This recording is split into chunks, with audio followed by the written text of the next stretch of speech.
recordings are all on time and in a good system. Again, we're looking at AI to see how we can maybe cut some of this and speed up the work that we're doing.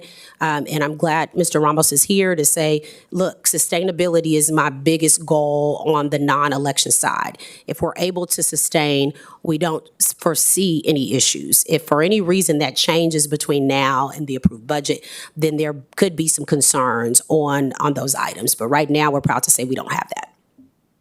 Thank you. Thank you, Precinct 1. We will now cycle back for any remaining time. Precinct 2, you had 26 seconds remaining. No further questions. Thank you. Thank you. Thank you, Precinct 2. Precinct 3, you had 3 minutes and 9 seconds remaining. No further questions. I'll yield to Precinct 4. Thank you, P3. Precinct 4, then you have 3 minutes and 12 seconds remaining. I appreciate that. Thank you. I did want to piggyback off Precinct 2's questions about opportunities for additional revenue generation. Are y'all thinking you'll be able to collect on fees for services that are not currently collected at all, such as adjustments to collections of filing fees or any other? That's a good question. So it just popped in my mind as a reminder, the mental health, mental illness fees. So myself and Judge Cox of the probate courts will be coming back to talk about a law that we have to implement here in Harris County. It will need to come to the court for adoption, not approval, because it is law, and that is for Harris County to start collecting certain fees for mental illness cases. So just so you all know, our clerks actually intake constituents, and part of that will be this mental illness process. Am I missing anything? Yet mental health fees. So we'll be coming back to have that on a court sooner than later for adoption. That will bring in additional dollars to the county so that we're in compliance with that. So that is very important and will be coming down the pipeline to your offices. Great, thank you. Thank And you. my last question, in 2024, there was a transfer of PCNs to try to help with the county's progress toward bringing polling locations into ADA compliance. Can you just provide an update? Sure. So this is work that we do around the clock. This never stops, is the work for ADA. Just so you all know, to have a little bit of context, more than 5 years ago, the counties settled an ADA agreement that from a lawsuit. And since then, a majority of our polling locations, if not all, are up to date on whether they're compliant or not compliant. By law, obviously, we have to follow many of those procedures. And so when we come and we provide the context to your offices and talk about the plan for this upcoming November election, part of those questions, some of those potential items that we'll provide is which locations are compliant, which are not, which is available, and which is not. What you all, just a reminder, we can't tell any location to just, hey, you have to be a polling location. They have to meet the standards of ADA compliance, and then they have to be willing to be open. And so we're going to come back to the commissioners and to staff to present the information for the November election. There is no election alike. Right? This November won't be like the presidential election. March primaries will be different from May elections. And so I kind of want to set that, at the forefront of knowing every election, we won't need 700 locations for election day. And we'll bring statistical data so you all can see where the turnout is. With countywide, there's a certain amount of early vote locations everyone goes to because they know them and they work. But with the infrastructure of the county, changes and construction and things of that nature, those are all things that we look at throughout the year of what can potentially be locations. I will say this has become a huge cost factor. Some of our locations were not charged. There are other locations where we're charged and we're beginning to be charged significantly. And so that is something that we'll be bringing to the forefront as well, is the amount of money that the county is having to spend on polling locations and if there are better remedies. By law, we have to use certain types of vote centers. And so going there first, less costs, and then building down is one of those aspects. So thank you for the thoughtful question about polling locations. Thank you, Precinct 4. The County Judge's Office and Precinct 1 had no time remaining, and therefore, Clerk, you now have 2 minutes for closing remarks. Oh, that's me. The county clerk's office is not just a service provider. We are a revenue generating department, contributing millions annually into the county's general fund. With the court's support, we will continue to meet our statutory obligations, serve the public effectively, and continue to grow our revenue through innovation and efficiency. As we look ahead to fiscal year 26, the proposed budget reductions, though modest on paper, pose a disproportionate risk to our operations. We already run lean. Each dollar cut directly limits our ability to support the courts, issue timely public records, preserve vital historical documents, in addition, comply with increasingly complex election mandates. We are not asking more to do less. We are asking for strategic reinvestment so we can continue doing more as public demand increases and state laws evolve. Thank you for your time and your continued support of the County Clerk's Office. Thank you, Clerk Hudspeth, and to your entire team. With that, our next presentation will be from the Pollution Control Services Department.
Welcome to the Pollution Control Services Department. As a reminder on the format, Dr. Babini will have 3 minutes for opening remarks, and then each court office will have 5 minutes for questions, and then you'll have 2 minutes for closing remarks when you're ready.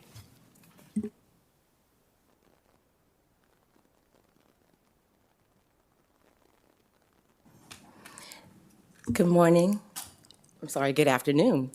And I'd like to say thank you to the court offices for allowing me to present today. I also want to thank the Office of the County Administrator and the Office of Budget Management for your assistance during this rigorous budget period. The creation of pollution control was established in November of 1953 by Harris County Commissioners Court, and it was to better the quality of life for the residents in Harris County by improving air, water, and soil in the absence of laws by the federal government to protect its citizens. Pollution control was established before the Environmental Protection Agency, and we utilized laws that were on the books at the time, such as the England Common Law Nuisance Statute and provisions of the 1945 Texas sanitation laws to protect its citizens. And the focus of our department at the time was on health, comfort, and the well-being of its citizens. Today, this mission is even more important as the federal government has turned the wheels back on time and some of the provisions afforded by the Clean Air Act are no longer there. They are reducing the protections of chemical influence on the environment without significant safeguards. Pollution control has stood firm for over 70 years, enforcing regulations and bringing violators into compliance. This has never been done as a means of hindering industrial progress, but to act as a guardrail to protect our residents. We, as pollution control, not only protect the citizens within the unincorporated Harris County, but we protect citizens in all of Harris County. That includes the city of Houston. We respond to complaints that are referred to us by the city of Houston. We also respond to complaints that are referred to us by the Texas Commission on Environmental Quality. The concern of budgetary uncertainty is a struggle for us as we desire to meaningfully continue in the process, and the requirement to do this is not going to be beneficial if anything is reduced by a reduction in funds.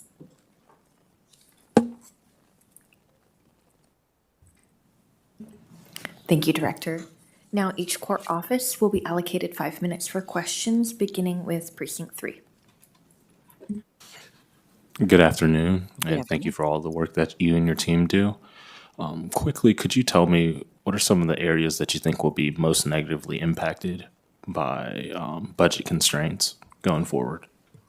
So the most concern is how we are able to respond to emergencies or environmental invasions of contaminants, should I put it that way. These come at the emission events from industry. They come from truck rollovers, which we've seen quite a few lately happening on the road. It comes from just a warehouse that may have a fire. Those things are going to be negatively impacted if we do not have the size of the staff that we need to be able to engage in those kinds of responses.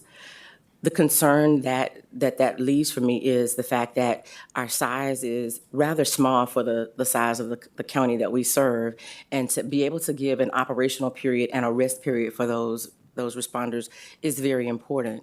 If we have a couple that are out because of PTO, we don't have a backwash of people that can come in with that same level of skill set to fill that.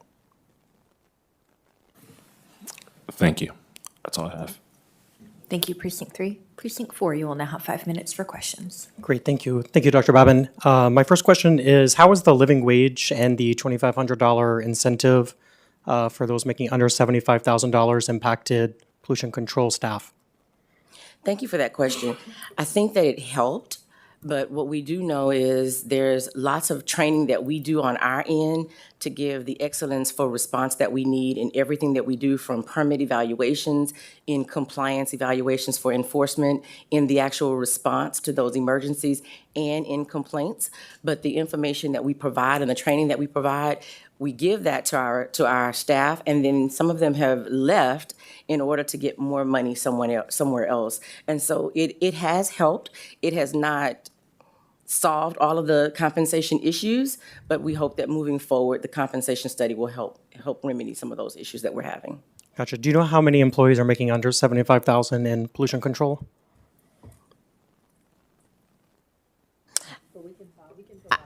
I don't have that number off the top of my head. I apologize, but I can provide that information. Sure, thank you. Of the offsets that OMB is recommending, how many PCNs are impacted? So we currently have 14 positions that are open.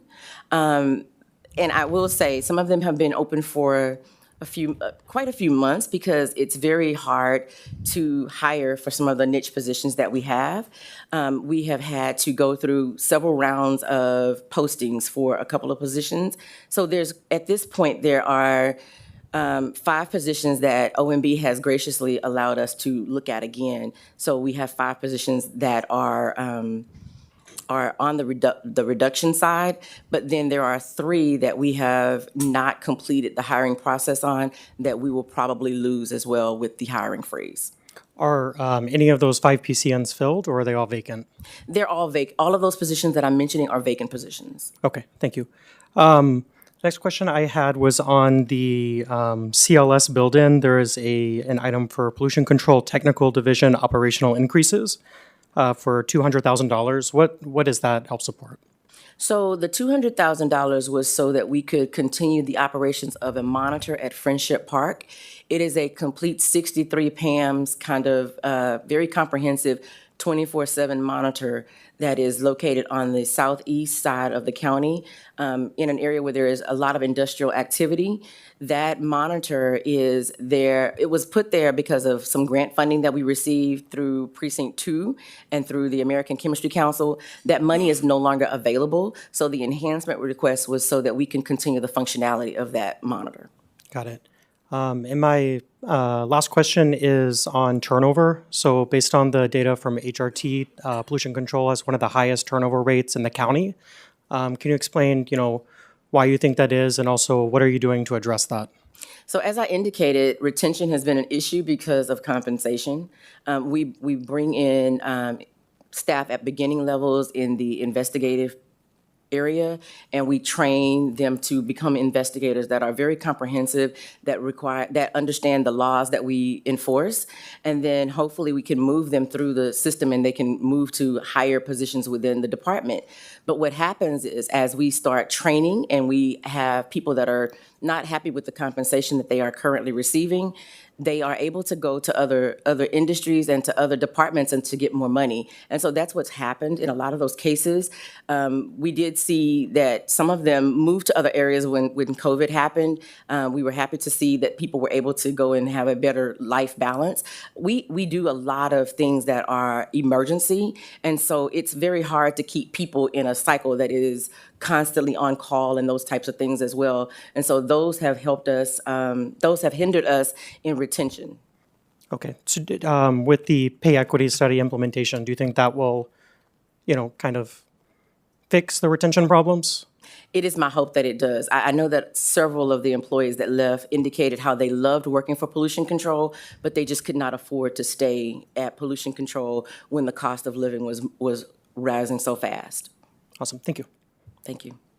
Thank you, Precinct 4. County Judge's Office, you will now have 5 minutes for questions. Hi, Dr. Babin. So we've talked a little bit about the potential and proposed hiring freeze, and knowing that there's some technical reasons why you have some high turnover rate. Can you walk us through how this proposed hiring freeze would affect your department's capacity to sustain your daily operations and respond effectively during emergencies? As I understand, there may be the potential to advocate for positions to be replaced if they are lost with turnover. So that is my hope, that if we do experience any of that, that would be an option.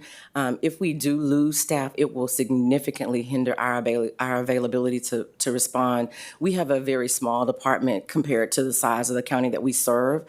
In total, we have about 88 positions, and in the response area for environmental response, our team is 5 responders with a supervisor. We have a field investigative team that is 7 with 2 supervisors and a manager. That's very small to handle the number of investigations and cases that we have come through. We have a team of 3 enforcement coordinators, and to move those things through in an effective, timely manner is very difficult with that small amount of people. So any positions that we lose is going to negatively impact the way that we're able to respond and to be able to move things to enforcement to gain compliance. Thank you for that. And pardon me, your department works very closely with the county attorney's office to bring industrial violators back into compliance and to work alongside them. Part of that is also sometimes taking things to court, and which is a revenue stream for the county to recoup losses. With a reduced staffing capacity, how would that impact your department's availability to ensure violators are both returned to compliance in a timely manner and recover financial penalties when appropriate? Thank you for that question. It will definitely negatively impact the speed at which that can be done. And so sometimes what we see is we have violations that have occurred, and we issue the violation notice, and we're given a time of conversation with that subject on what it would take to move them into compliance.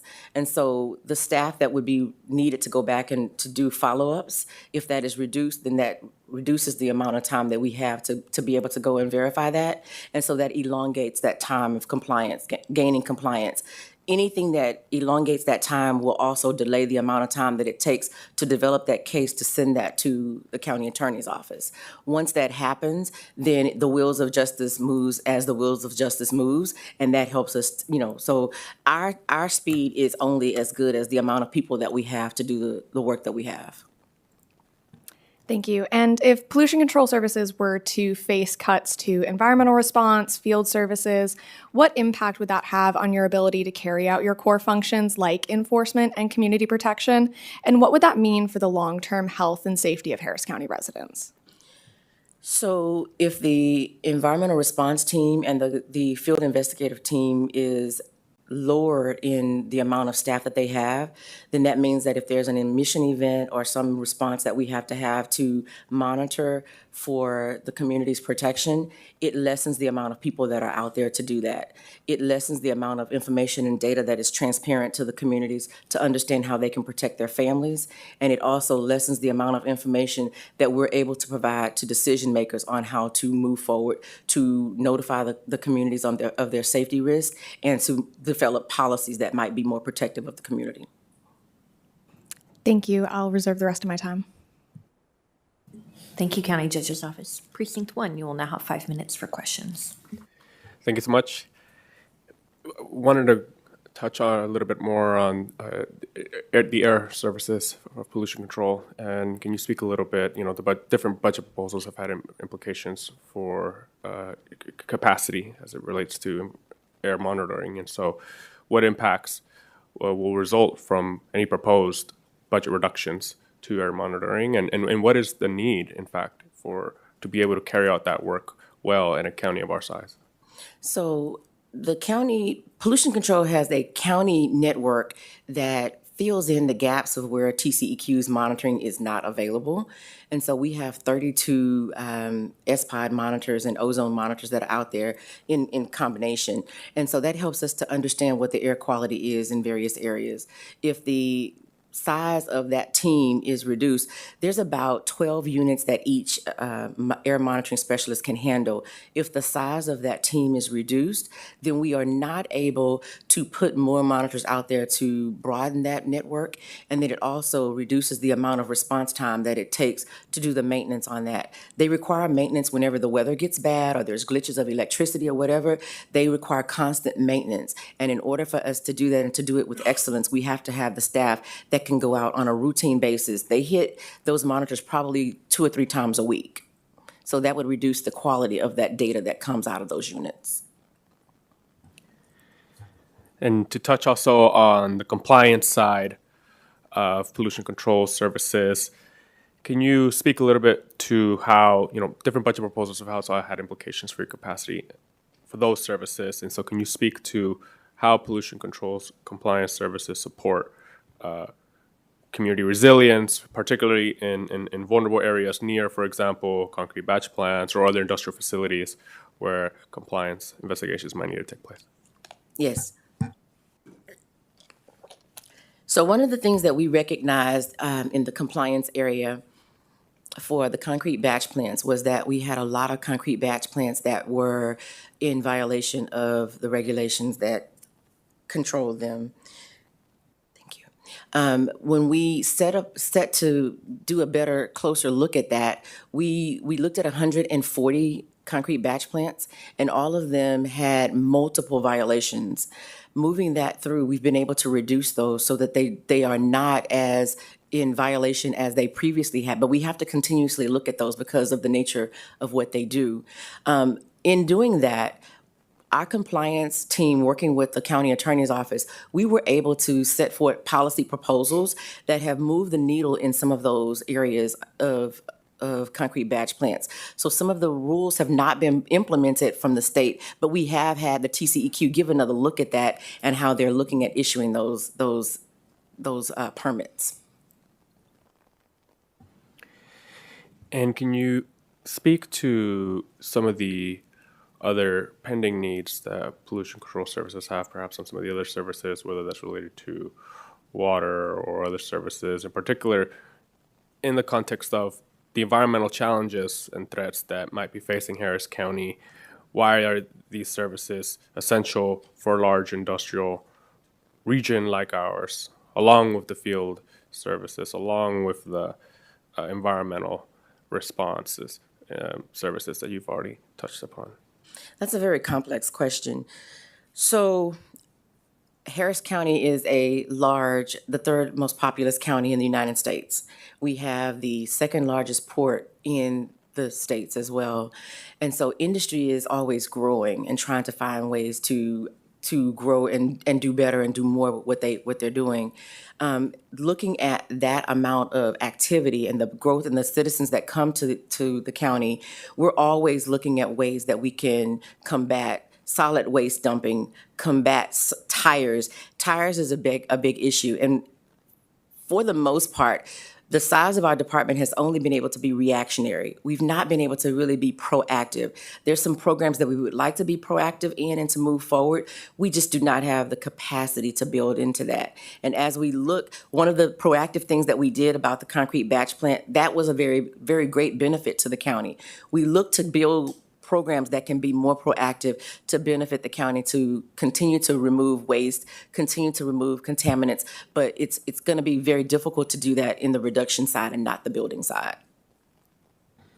Thank you. We reserve the rest of our time. Thank you, Precinct 1. Precinct 2, you will now have 5 minutes for questions. Good afternoon, Dr. Babin and team. It's always good to see you. Thank you so much for being here and for all your work on a daily basis, especially in Precinct 2.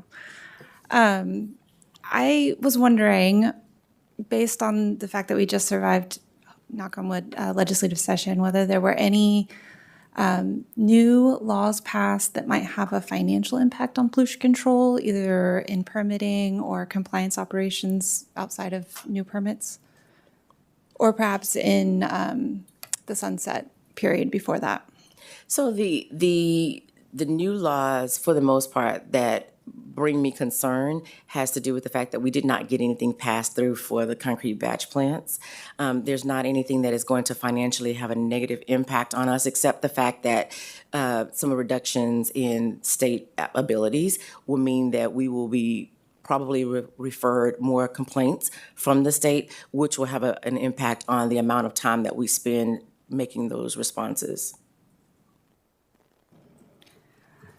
So you mentioned earlier that we have that wonderful monitor in Seabrook that I'm afraid the time is running out on, which is so unfortunate because it's an incredibly impactful data point, or thousands of data points at this point.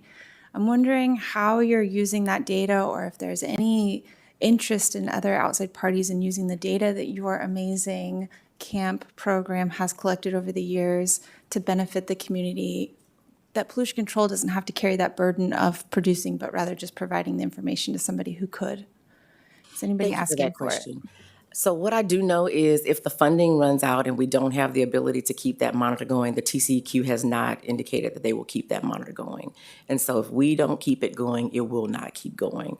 That monitor has given us information about ethylene oxide in that area that we did not really know about. And so for us to be able to move more productively in that, we have installed a more robust column in our RAM so that we can do some monitoring in that area for ethylene oxide. So it's helped us build our capacity to do more monitoring and more specific monitoring in that area. Without that, there may be things that are happening because, again, industry is always growing and building capacities. And so we may not know some of the things that are being detected in the community over there if that monitor goes away. And industry has a job to do to keep up with making convenient things for the communities. And with convenience come more complexities in monitoring. We have not found a magic box that allows us to know everything, but this monitor helps us understand better what the complexities are of those compounds in that area. Can you talk just briefly about nuisance odors and the incredible strain that it puts on your organization to have to chase down these odors, because there is not, to the point of how pollution control was created in the first place, there's not an administrative mechanism that can help you identify every single pollution event that happens in Harris County, and so you're left to sort of chase clues. And can you talk about how your team does that and the burden it puts on you to do it? Yes, odors are what we call phantoms. They come and they go. They come in the middle of the night. They come during rain. You never know when to expect odors, and it depends on the meteorological effects of what's going on, where they're going.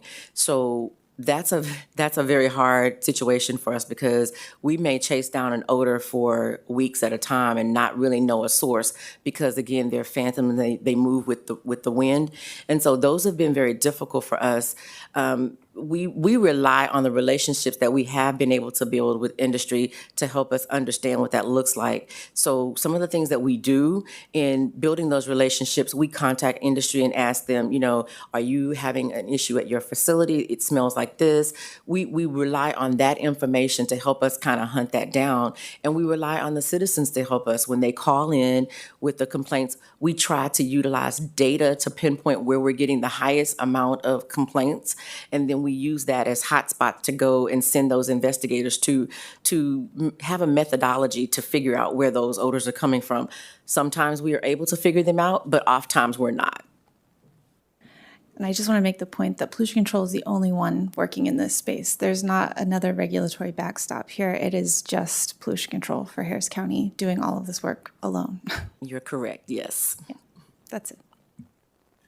Thank you, Precinct 2. We will now cycle back for any remaining time. Precinct 3, you had 1 minute and 41 seconds remaining. No further questions. Thank you. Precinct 4, you had 34 seconds remaining. No further questions. Thank you. County Judge's Office, you had 1 minute and 8 seconds remaining. Just last question. Your department has worked very closely with the Office of Sustainability in both developing and implementing the Harris County Climate Justice Plan, which I know we're all very, very proud of. It's a wonderful plan. Can you speak a little bit to how pollution control is both supporting equity and environmental justice in Harris County?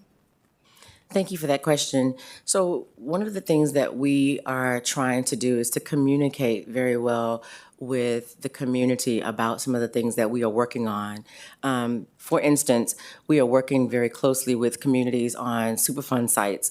And so we have staff that goes to those meetings and make sure that we understand what those impacts are from those sites and what is being done for those sites. And a lot of times we are able to step in and explain to the communities a little bit more in layman's term what that means. And we have some of those Superfund site informations on our website, and we do post that information so the information is infiltrated into the communities more than just what they may miss in the mail or what they may not get from going to the meetings, because we know that those meetings happen after hours and people have kids to take care of and those kinds of things. So we try to make sure they get that information in that space. Thank you, Dr. Babin, and thank you for your team being here today. Thank you. Thank you, County Judge's Office. Precinct 1, you had 6 seconds remaining. Thank you, pollution control, to you and your team for your commitments to environmental quality in Harris County. Thank you. Thank you. Precinct 2, you had 10 seconds remaining. Just thank you. No other questions. Thank you. Thank you, court offices. With that, Dr. Babin, you will have 2 minutes for closing remarks. I don't have a lot of wrap up, but I do want to emphasize that I do recognize that this budget year is very tough. I recognize the obstacles are many and they are very large.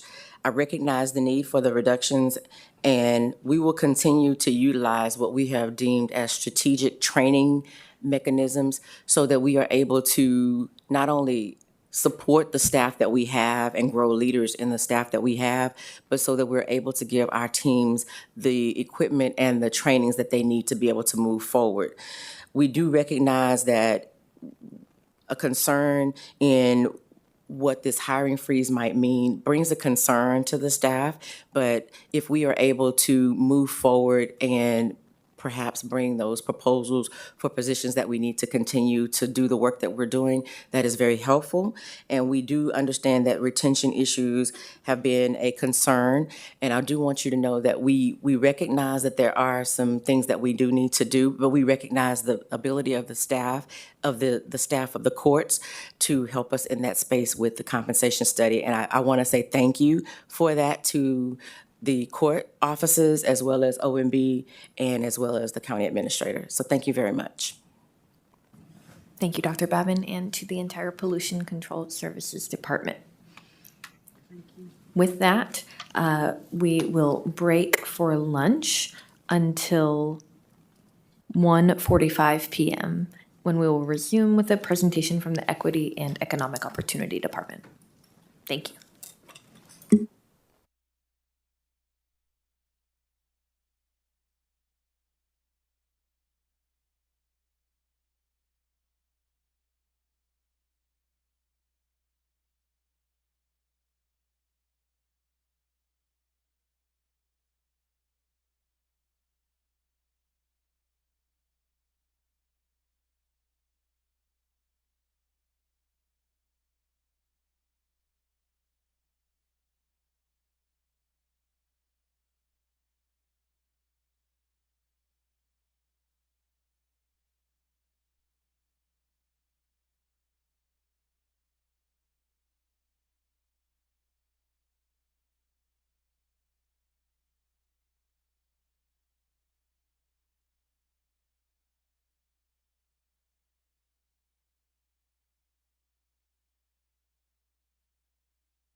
Good afternoon, court offices. It is 1:45 p.m. and we are ready to resume our budget hearings for the afternoon.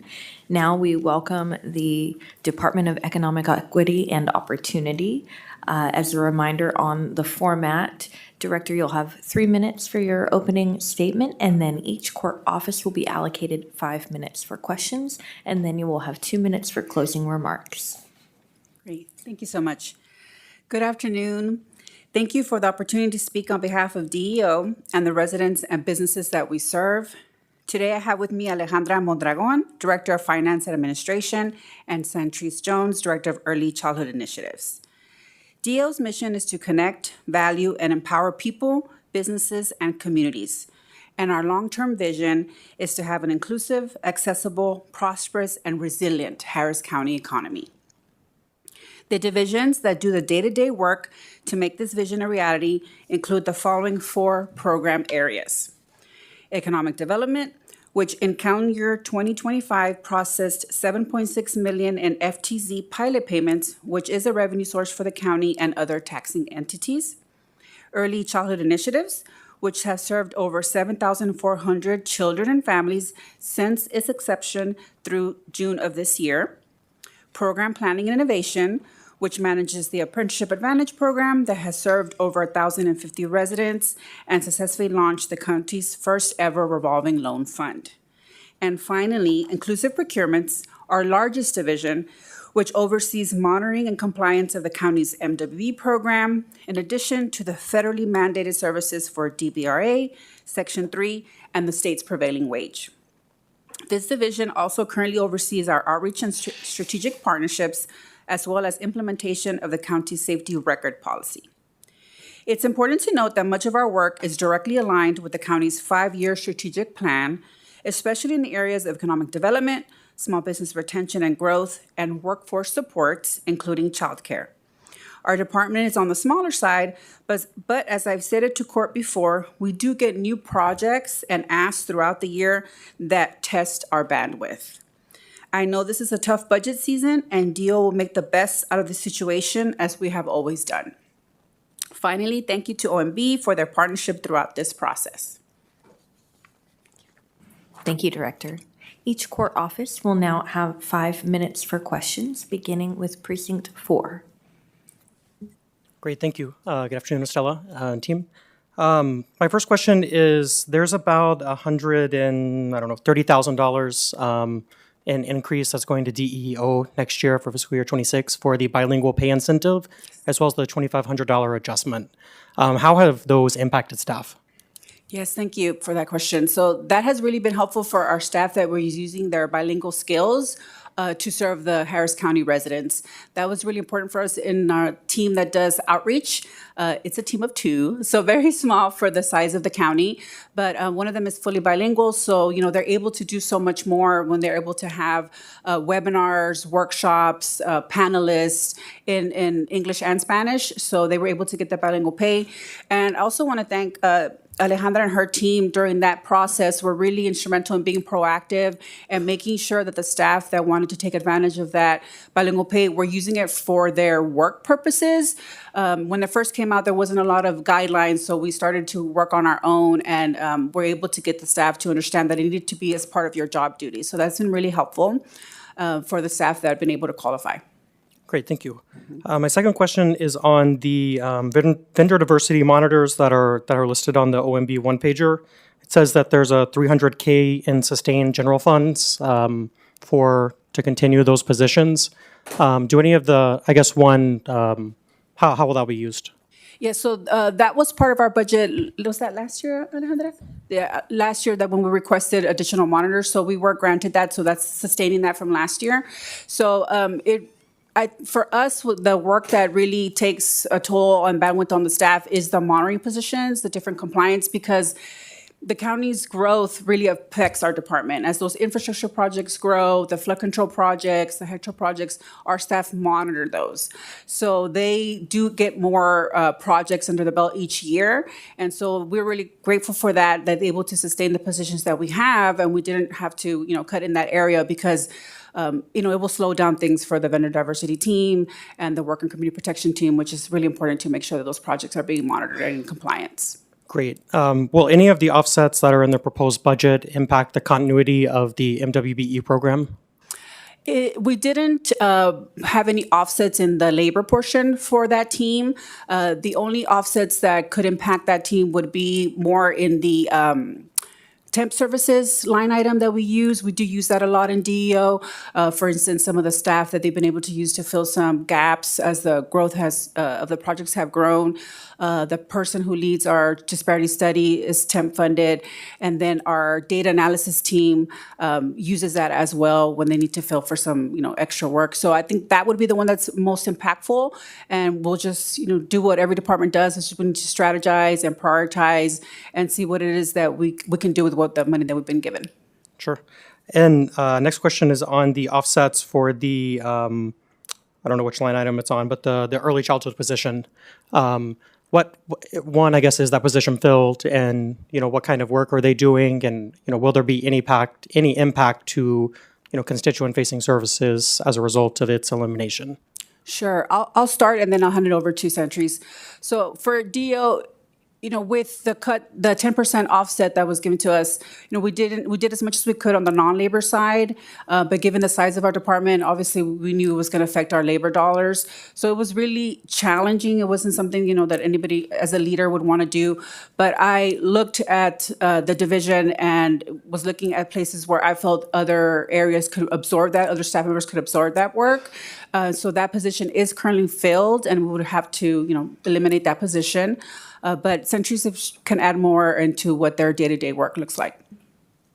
Thank you for that. So yes, it would also impact our community-based services as well. Our early childhood convening now serves hundreds of constituents across the county. So those would be impacted by the cuts of these services, in addition to our ability to collaborate and also communicate with large entities such as the Gulf Coast Workforce Board, because we do collaborate there, and this team member supports as a liaison for that work. So the workload would have to be shifted somewhere else as well. So those are a few of the things that it would impact. It would also impact our ability to communicate with core offices at large. We try to make sure that you all remain informed and up to speed in everything that is occurring across data analysis, evaluations, so that those informed decisions that need to transpire are able to do so.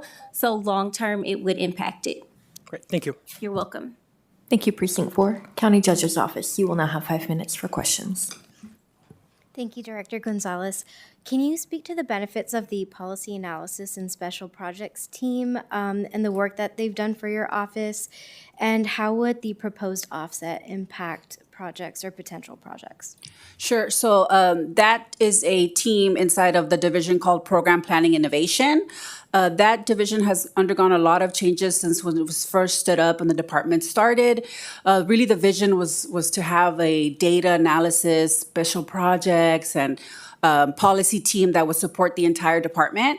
But as we were coming online in 2021, so were the ARPA projects. And so that division, because it had not started some of that work that was envisioned, had capacity. So they were given the ARPA projects that had to do with small business and workforce. So currently they are overseeing the Apprenticeship Advantage program, the Harris Hub program, and then the revolving loan fund as well. That's flex funded. So that's what that team does, as well as support the Essential Workers Board. And then during the legislative session, that team takes lead on making sure they're reviewing the policies that are being talked about in the state legislature and the way that they could affect the department. And so you all know during that time it gets crazy. So it's really important to have that flexibility there. I also try to leave a little bit of bandwidth there in that particular team for court requests that happen throughout the year. We know those are coming. So eliminating that position will affect that flexibility. Again, it's not something that, we wanted to do, but it's a sacrifice that we had to make. And so talking to that team about projects that can come off, any research that they were doing that's not required, but more nice to have, and really prioritizing the work that's required. And so that's what's going to have to happen in that team. Thank you. So many DEO projects, almost all of them, are very extremely community impacts focused. If DEO were unable to provide their current level of service for projects like the vulnerable population support, parental support, workforce development, do you know of other alternatives for resources that the community can go to? Yeah, I think in general, I understand, and I had talked to the staff when some of those programs were coming online that were ARPA funded. So we knew that from the beginning. Those programs and services were going to be ARPA funded with a deadline and a end date for staff. So for us, it was working to make sure that we could have proof of concept for a lot of these projects so that they can move forward either, during that time, us going after grants, partners that could pick up the work. And so that's kind of what conversations we've been having to see how some of this can work. And then we were also planning, to request some potential funding in the next fiscal year when ARPA will be ending to see if any of those programs had support to continue. So I think that on a smaller scale could still be possible, but of course it'll depend on next year's budget. And speaking to ARPA, can you speak on the proposed ARPA reallocation options for DEO and how that would impact current CLS for workforce and early childhood portfolio? Sure. So for workforce, we did include a reallocation of the loan fund. So we had both a reduction in the amount of money to loan to businesses and also a small reduction for kind of the reserve loan that gets put away as well. So if you don't give as much loans, you don't have to have as much in the reserve. So that was put up for reallocation. I think the impact of that, of course, is going to be less loans given. And I'll let Centuries talk about the impact to the early child care ones. Yes, so for early childhood, there will be a few components impacted, such as our ability to reach out to the community for the Early Learning Quality Network. So those emergency and temporary care services that are being provided along with parent supports would be impacted through this. Additionally, training the workforce would be another space in which this is impacted as well, because that program would also not see or reach as many professionals in the field. Thank you. I'll reserve my time. Thank you, County Judge's Office. Precinct 1, you will now have 5 minutes for questions. Thank you. Good afternoon, Commissioner Ellis. And I have personally enjoyed working with you and celebrate with sadness your last budget hearing for now. These first few questions, can you please answer yes, no, and then I'll have a more open question. Is it true that DEO has led, is leading the revision and implementation of the tax abatement policy for the county? Yes. Is it true that DEO leads the contractor safety protection policy? Yes. Yes. Is it true that I think Precinct 1, Commissioner Ellis, motioned for DEO to lead the NWE county scorecard? Yes. Do any of these proposals for your reduction affect those projects? The temp dollars that we have to put up for offset will impact that, mostly in the area of the scorecard projects. I think for us, what impacts the most is that there was no availability for budget enhancements. So that's where we really take, every year we look at the requests, the commissioner's expectations, improvements for the program, and we know that costs money, and so we hold that. We say, we're gonna come in the budget enhancement and say, this is what you want, including a scorecard, the veterans program, and we assign dollars to that, because that's what it takes to get the work done. So I think this year, what's most impactful is that we weren't able to get any budget enhancements for that. So, some of that work was tied directly to be able to have the funding for it. For example, the scorecard project, the veterans program, Pathways to Prime to continue. So that will be an impact. Thank you. And I believe we discussed that our ability to have memberships and partner with chambers and those that support our veterans and small businesses, is that impacted? Yes, that will be impacted. We won't be able to have as many memberships. I have started to have conversations with the director to see, how creative we can get and what we can do. And I'll say now, expect a call from them to see if the court offices can join some of those memberships or share their membership with us, because that could be a way that we could be more efficient with those resources. But again, I think sometimes it's not understood how much time and effort it takes to do it that way instead of being able to do it in-house and own the membership and, have that. So it will just take more time. And again, what I worry about the most is the staff workload. So having to tell the staff that you have to work differently is what we're talking to them about. We also tried to be proactive and renewed as many memberships as we could this fiscal year to lessen the impact. This is about early childhood. Having worked on it with you all as a court staff for the past 5 years, it is my understanding that early childhood programs are on track and many are ahead of KPIs. To what do you attribute that success? Thank you for that question, and that is correct. The 12 remaining programs within the early childhood portfolio are currently meeting or exceeding all of their KPI targets. And we truly deem that to our team. So they have been working tremendously to ensure that the implementation and oversight for those programs are being facilitated in a professional way and also in an efficient way so that we can utilize and maximize those dollars that are being presented to us. So those are the ways that we are able to successfully implement the programs, and they are on track to date. Thank you. Lastly, since we're handing this over to a new director with this budget, do you have any concerns, and especially with the fact that DEO never was funded fully to the full level recommended when it was initially established? Yes, those are the concerns that keep me up at night and have kept me up at night, in this position have been the work that we have to do with temporary staff. Really important, critical projects. It's not anything new. We've done it since 2021. In fact, one of our longest temp person has been somebody that's worked with economic development to help that team. Been with us since 2021. My executive assistant that you all know and work with very closely is funded by temp dollars. So those are the kind of roles that I believe need to be permanently funded for the department and have been a challenge for DEO. I reserve. Thank you. Thank you, Precinct 1. Precinct 2, you will now have 5 minutes for questions. Hello, I'm Desmond Spencer here on behalf of Commissioner Garcia. Dr. Gonzalez, thank you so much for all of your hard work throughout the years. We know DEO has a huge mandate, so Commissioner Garcia just wanted me to pass along his thanks for your great work with it. I don't have too many questions.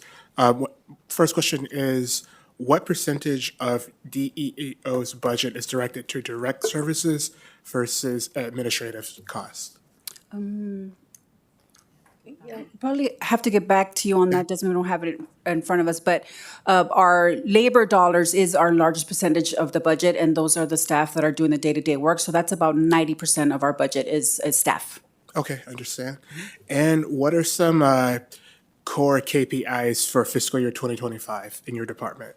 Sure. So we have KPIs that are for our general funded programs, and then we have KPIs that are also for our ARPA funded programs. So specifically, some of those include the number of children and families served for early childhood. For economic development, it includes the number of economic development inquiries that are taken, and then, those take. For economic development, it takes such a long time to kind of cultivate those business relationships and have them come to fruition. The FTC payments and how much of that we get year over year is something that we track. For our MWB, of course, it's our utilization number. So we track both award and spend, and that's been a great success that we've been able to see since the department was created, which is an increase in both those numbers. And most importantly, what the data team, and I just want to thank that team publicly, has been able to do to really improve that report year over year. And it has rich information. I know it's kind of long when it comes to y'all, and now we have a one-pager, so you can just look at the one-pager. But that KPI is really important for us because it tracks, how the county is doing in their MWB dollars, awards, and spends. For workforce, it's the number of apprenticeships that are served, as well as the number of jobs and the amount of wages that they're getting as well. Okay, great. Thank you so much. I know, like I said, there's a lot that your department is doing and tracking, so I really appreciate that answer, and I don't have any other questions for now. Thank you. Thank you, Precinct 2. Precinct 3, you will now have 5 minutes for questions. Okay, thank you. My first is a comment. Thank you for doing a great job in a difficult department. It is challenging to address economic equity opportunities with the realities of human nature. So good job. First question, what is the primary mission of your department? Our mission is really to support the small businesses and empower the residents and to have a economic resilient Harris County. So that's most important part of our mission. So how does early childhood initiatives, wage rate compliance, monitoring, excuse me, and OSHA safety training fit into that mission? I would say for us, the kind of the string that holds all that together really has to do with economic development. For us, the wage rate compliance, it's about wages that the construction workers are getting and making sure that they're being compliant with the federal standards. That work is statutorily mandated.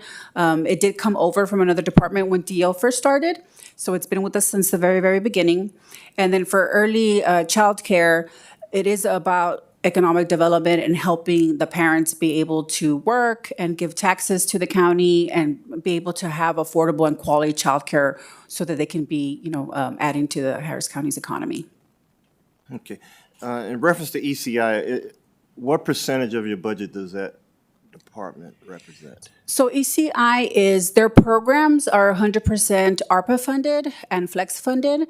But when they came over, that division did have some general funded dollars. It's particularly in staffing. So we had 3 PCNs that are generally funded, and those PCNs represent about 5% of our budget. Okay, and one final question. Given the current budget situation, are you confident that your department has done your best job in cutting costs? Yes, we line by line, myself and Alejandra, a special thank you to Ale, who's been answering all my questions and with me late nights. We went line by line and looked at every single thing that we could possibly offer for efficiencies. I think my directive for directors going into the new year is to do what they can with what they have. We'll also talk to Alejandra about making sure that we're keeping an eye on the budget, a lot more closely. And as we have anything that it could be vacancy savings or dollars from reimbursements that we get from other departments paid to us in the year, to make sure that we're taking advantage of that to be able to continue the work that we're doing. So as far as efficiencies, yes, there's nothing left on the table for DEO. Thank you. Thank you, Precinct 3. We will now cycle back for any remaining time. Precinct 4, you had no time remaining. County Judge's Office, you had 38 seconds remaining. Just last question, Director Gonzalez. You touched a little bit about your staffing shortages and being a little stretched thin. How would the potential hiring freeze impact your office? Yes, thank you for that question. The hiring freeze, so DO has historically had low vacancies. We've hired the positions, great retention. For us, what's really challenging is going to be the effective date. So I just reviewed that. And for us, we were hoping to have 1 or 2 of our vacancies to be able to offer to the staff that we would have to lay off. And so that will not leave us time to be able to do that if the hiring freeze is in effect in the date that was posted. So we're concerned about that. Thank you, County Judge's Office. Precinct 1, you have 18 seconds remaining. Yeah, can you just further elaborate on the hiring freeze and how it could affect the new director? Yes. So we also, don't have that many on the table right now. We have 4 positions, 2 were offered, and just want to, the timing is really critical for us to get right. Some of the staff that are coming and offered and accepted start on 9/22, so we're concerned about that date. And again, we were trying to mitigate the impact on staff. And so having them to, be able to get into another position that's currently open, we would love to be able to do that. Thank you, Precinct 1. Precinct 2, you had 2 minutes and 51 seconds remaining. No further questions. Thank you. Thank you. Precinct 3, Yes, the budget process is tedious. Do you have any recommendations on future budget meetings? That's a tough question. I might give that to Alejandra, my budget director. I know I will say one feedback that I gave to the office is just to give the directors more time. I understand the deadlines are tough, the conversations that we're having, but I think if we could have a little bit more time to see things before they are published, it would be really helpful for us to be able to catch anything that was confusing for our staff this year. Thank you. thank you, Precinct 3.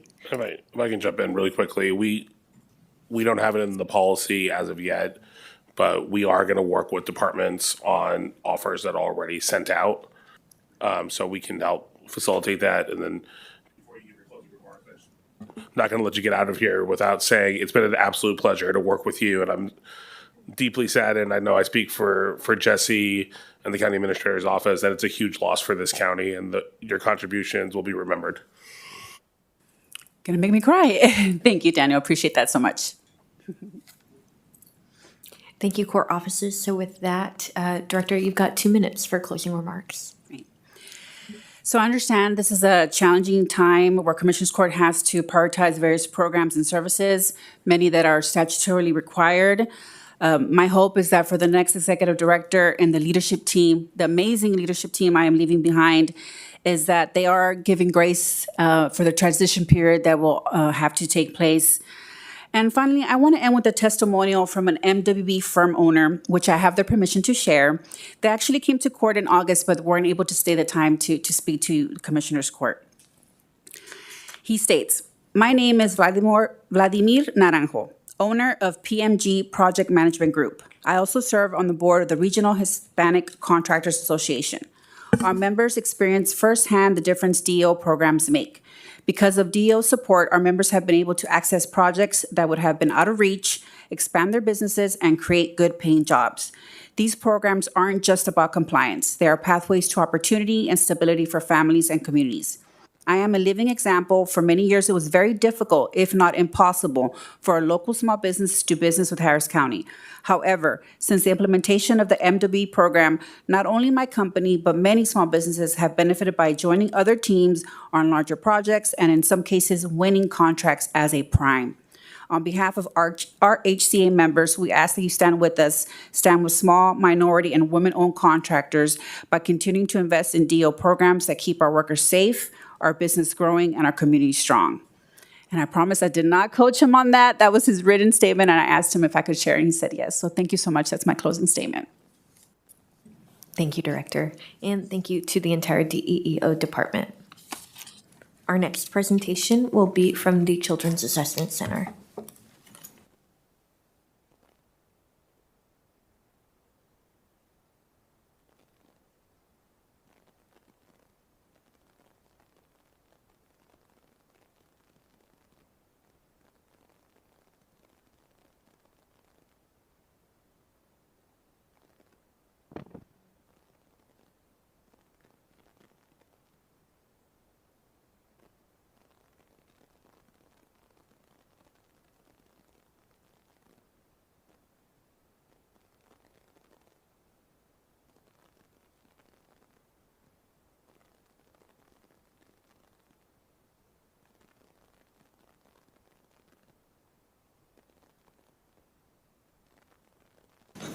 Good afternoon and welcome to the Children's Assessment Center. As a reminder on the format for this afternoon, Director, you'll have 3 minutes for opening presentation. Then each court office will be allocated 5 minutes for questions, and then you'll have 2 minutes for closing remarks.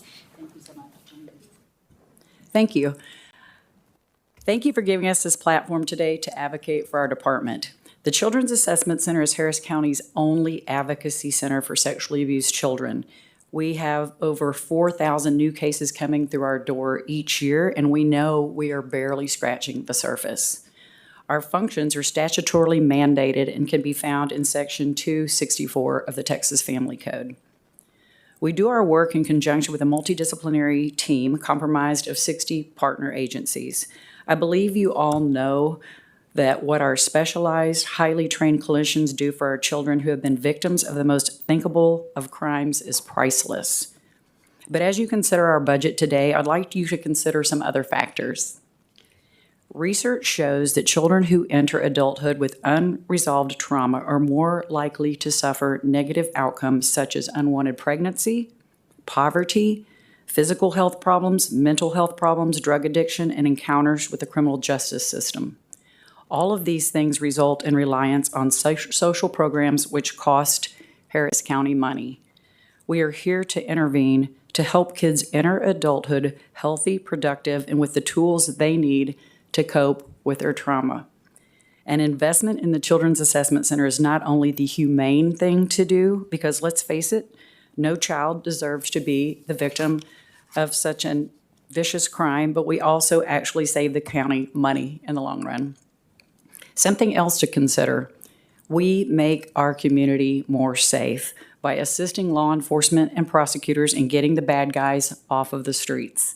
By providing the forensic interview at the onset of the criminal investigation, we are preserving that crucial evidence so that law enforcement can do their jobs. We all know that court can be a very uncomfortable place for anyone, especially a child. We know that the backlog of late means a case might not be brought to justice for several years. Our Children's Court Services Division assigns an advocate to a child as soon as charges are filed. They let the family know every time there's a court setting. They let them know the results of hearings. They keep them posted all along the way. When it comes time for trial, they take the child to court beforehand. They sit with them. They say, look, this is where you're going to be sitting. This is the witness box. This is where the judge is. This is where the jury is. They introduce them to the court and to the process. On the day of trial, that court advocate waits with them all day while they're waiting, which right there is anxiety producing, but sits with them in court where the child can see them. Because many times that caregiver cannot be in court with that child, but guess what? The bad guy is there. So how scary is that? So that court advocate is there with them in court. Without these compassionate, hardworking advocates, many families would disengage. They would not show up on trial day, and defendants would walk free to perpetrate again. Thank you, Director. Each court office will now have 5 minutes for questions, beginning with the County Judge's Office. Good afternoon. Thank you for coming. My first question is, can you speak on the proposed budget and how this will impact the current level of service at the Children's Assessment Center? Absolutely, and I forgot to introduce my CFO, Rob Sanchez, who will be assisting me this morning. The current budget, first of all, I appreciate the hard job that you guys have right now. I know the budget's tight. One of the things that we will have to cut is some of the important things, like we are considering canceling our night security. So, our office hours are traditionally those daytime hours, but sometimes cases do happen in the evenings. We do have some therapy that happens in the evenings, and, we want our clients to be safe. We want our staff to be safe. So it's really important to us, but when we're looking at what we can do, that's one of the things we might cut. Janitorial services, obviously we're going to keep that building clean, but some of those extra deep cleanings, those things might have to go. But most importantly, everything we do there is part of the healing process. So when a child graduates from therapy, which is one of the things they're thriving for, right? It's an empowering, important moment. We have a little graduation party. We buy them a little gift. We have snacks. Those things cost money. We have two children's parties a year. We have a back-to-school party where we do backpack stuffing in advance, hand out school supplies, backpacks full of supplies. The whole family comes because child abuse does affect the whole family. And when you go to those parties, you see those kids running around being kids. So they're having a day of normalcy. So you can think that, oh, this is just a fun extra. No, absolutely not. This is part of the healing process, because what we are trying to do is return their lives to normalcy. At the end of the year, we have a holiday party, same thing. The community donates toys, and we have a party, and the kids come, the families come, we do fun things. face paint, all the things. Children's gets gifts. It's important to note, Clerk Hudspeth, her office does a toy drive, and the Sheriff's Department's been doing a toy drive for 32 years. And every year they come, drop off the toys, the sheriff himself.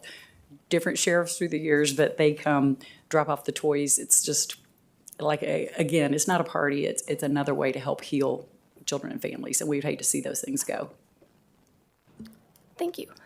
Can you talk about how hiring and retention has been going, particularly how this might be impacted with a hiring freeze? Hiring and retention? Yes. Retention's always a little bit challenging for us because we have a good number of our staff are master's level clinicians with licensure, and they can make more money at a hospital. They can work from home when they go into private practice. So many people come to us because we do consider ourselves a learning facility, a teaching facility, and it's very nuanced. So they're not going to get that kind of experience anywhere else.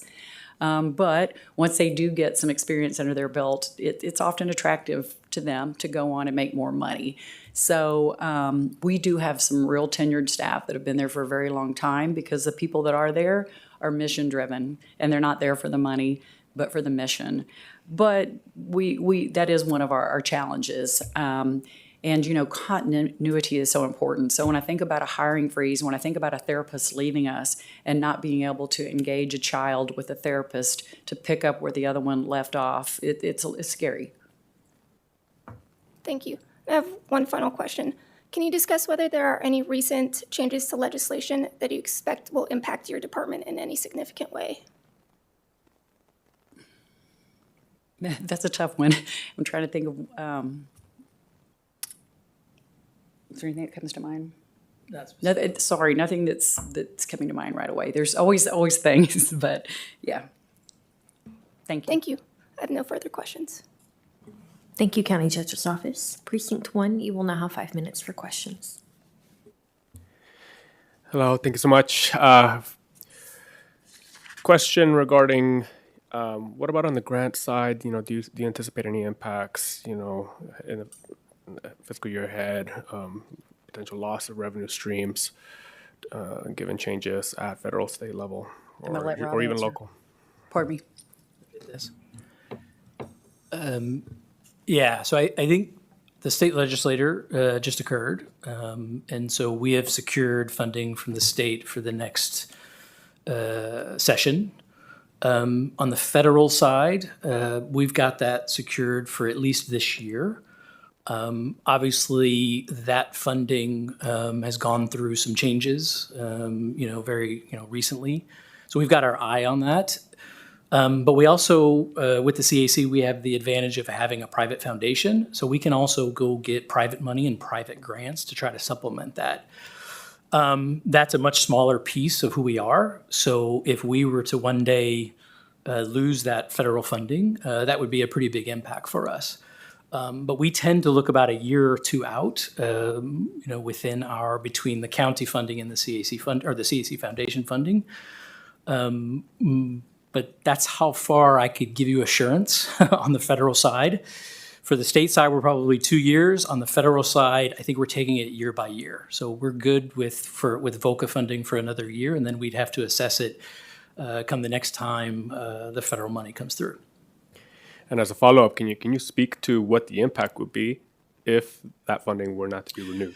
Yeah, so on the federal side, each year we get about $2.4 million. So our total foundation budget is right around $10 million on the foundation side.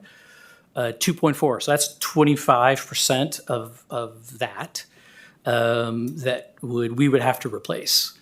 And just to let you know, on the private side, we generate right around $2 million on the private side. So literally, we would have to double the private foundation giving with a small team that we have to be able to make up for that federal budget. So, and that federal money, that VOCA money, that pays for therapists, that pays for forensic interviewers, that pays for programmatic positions. That money is not funding accountants. It's not funding administrative, facility people. That is funding people who are directly working with our community. So yeah, it would be a big impact for us if that were to either be reduced or taken away. It has been reduced in the past, but through the state of Texas has made up for some of those reductions on the federal level, but they've been small pieces. This thought of all of that going away would be tough. You know, we spoke about it a little bit. You know, the proposed budget has some, you know, proposed adjustments to non-labor costs and stuff like that. I know we spoke a little bit to what the impact of that would be. But can you speak a little bit in terms of how that might impact staff, program outcomes? You know, do you have any concerns there? And if so, can you speak to that? Is there anything I didn't cover? I mean, as I mentioned before, you know, all the programs, like I said, the graduation for the kids is part of the program, and we would hate to eliminate that. We are doing everything we can to as you said, non-labor, but we do consider those extras that we do for those children to be very important. Another thing I didn't mention earlier, one of the things that we would probably have to restrict is travel. So it is imperative that our clinicians in particular, but all of our staff is trained. We have licenses to maintain, and again, you're going to be hard to find a specialist in childhood sexual abuse. And we are accredited by NCA, National Children's Alliance, and CACs of Texas, and we thrive. We pride ourselves on being honestly the best in the nation, and part of that is keeping our staff highly trained. We'd hate to see our ability to travel minimized. We also are leaders in the community, in the field. So we go and speak at times. And then, you know, obviously, county business that requires us to travel would be restricted. So in addition to the things I mentioned earlier, that's another thing that we'd have to reduce. We reserve our time. Thank you. Thank you. Thank you, Precinct 1. Precinct 2, you will now have 5 minutes for questions. Hi, I just wanted to start off by saying thank you for all the critical work you and your team do at the CAC. We very much appreciate it. My first question would be, are there any performance metrics or outcomes you can monitor to make sure any proposed offsets don't hinder the services provided by the CAC? And if so, what would they entail?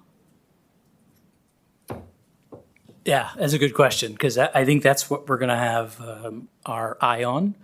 And so you talk about our offsets, which are absolutely, as Carrie has mentioned, going to be something that we're going to manage. The thing that is more concerning to us, because